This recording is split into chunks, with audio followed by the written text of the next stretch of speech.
सभी संत ऋषि मुनियों को सत सत नमन करते हुए आज के इस कार्यक्रम में पधारे हुए हमारे प्रदेश प्रभारी आदरणीय श्री राम जी गौतम साहब, आदरणीय प्रदेशाध्यक्ष आदरणीय श्री पिपल साहब, साथियों, ये कोई भाषण का नहीं है, शेयर कर।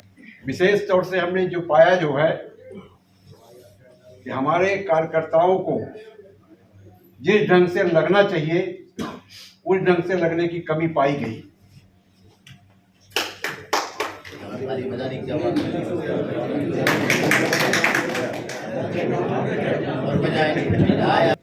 भारतीय जनता पार्टी में उनके लोग बहुत तगड़े से लगे हुए थे और हर प्रकार से लगे हुए थे, ईवीएम से लेकर के और ग्राउंड लेवल के कार्यकर्ता तक। शायद आप लोग सभी इस बात से सहमत होंगे। हम इस बात से इनकार नहीं कर सकते हैं कि इसमें ईवीएम का भी खेल नहीं हुआ। जब हमारा व्हाट्सएप,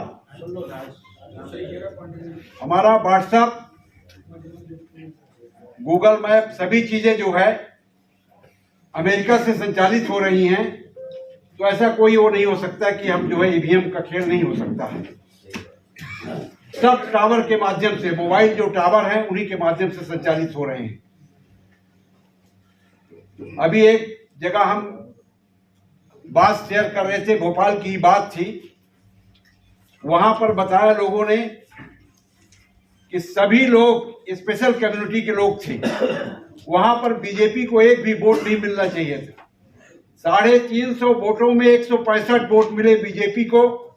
स्वयं वहां के लोग जो है इस बात पर जो है शंका जाहिर कर रहे थे, आखिर हुआ कैसे ये।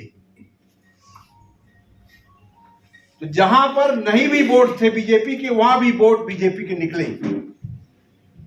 आप लोगों ने भी कई जगह ये चीजें देखी होगी। और हमको इस दिशा में विशेष तौर पर आगामी चुनावों में ध्यान रखने की जरूरत है कि एक तो हमारा संगठन बहुत मजबूत होने की आवश्यकता है, और संगठन जो है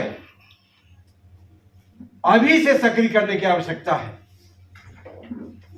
जिस प्रकार से कि बीजेपी का पन्ना प्रमुख, पेज प्रमुख ये सब बने हुए हैं, उसी प्रकार से हम सबको भी उसी प्रकार से संगठन बनाने की आवश्यकता है। हम ईवीएम की हैकिंग तो नहीं कर सकते हैं, लेकिन अपने संगठन को मजबूत करके निश्चित रूप से हम चुनाव जीत सकते हैं। पूरा का पूरा तो ईवीएम हैकिंग नहीं करेंगे। वो हम कहते हैं 25%, 30%, 10,000, 20,000 वोटों की वो करते हैं। हम तो ऐसा संगठन बना करके तैयार करेंगे जिसमें कि हमारा पूरा संगठन लग करके पूर्ण रूप से हावी हो जाएगा। जब हमारा पूरा संगठन हावी होगा, निश्चित रूप से हमको सफलता मिलेगी, इसमें कोई दो मत नहीं है। मेरा विशेष तौर से यही अनुभव था। उसमें जो है हमको अपने कार्यकर्ताओं को विशेष तौर से सक्रिय करने की आवश्यकता है। दूसरा ये है, जिस क्षेत्र के बारे में जो आदमी जानता है उस क्षेत्र में ही कार्य करे। पता चला कि वो पूरब दिशा की ओर अच्छी ढंग से जानता है, वो घूम रहा है पश्चिम दिशा में, दक्षिण दिशा में जानता है, उत्तर दिशा में घूम रहा है। क्या सही है ये? बिल्कुल गड़बड़ है। हमको जिस पोलिंग बूथ पर हमारा कमांड है, हमको उसी पोलिंग बूथ पर कार्य करने की आवश्यकता है। जब हम कमांड एरिया में काम करेंगे, जहां लोग मुझे जानते हैं, हम कहते हैं हमको कोई व्यक्ति आगरा में प्रचार करने के लिए लगा दिया जाए, हम आगरा में क्या प्रचार करेंगे?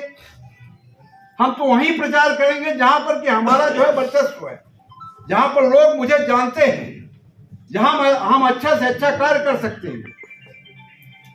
लेकिन कुछ लोगों के दिमाग में समझाने के बाद भी ये बातें आती है हमेशा कि हम तो पूरे विधानसभा में घूमेंगे।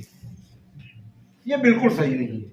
हमको तो उस क्षेत्र को ही देखना चाहिए, 5-10 पोलिंगों को देखना चाहिए जो जिसका दायित्व उनको सौंपा गया है, अथवा 2-4 जिन पोलिंगों को सौंपा गया है, उन पोलिंग बूथों को उनको देखने की आवश्यकता है विशेष तौर से। लेकिन हमारे लोग मैं समझता हूं ये हर विधानसभा की ये प्रक्रिया रही होगी। शायद ही कोई ऐसी विधानसभा रही हो कि जहां पर लोग जो है अपने ही पोलिंग बूथों को देखते रहे।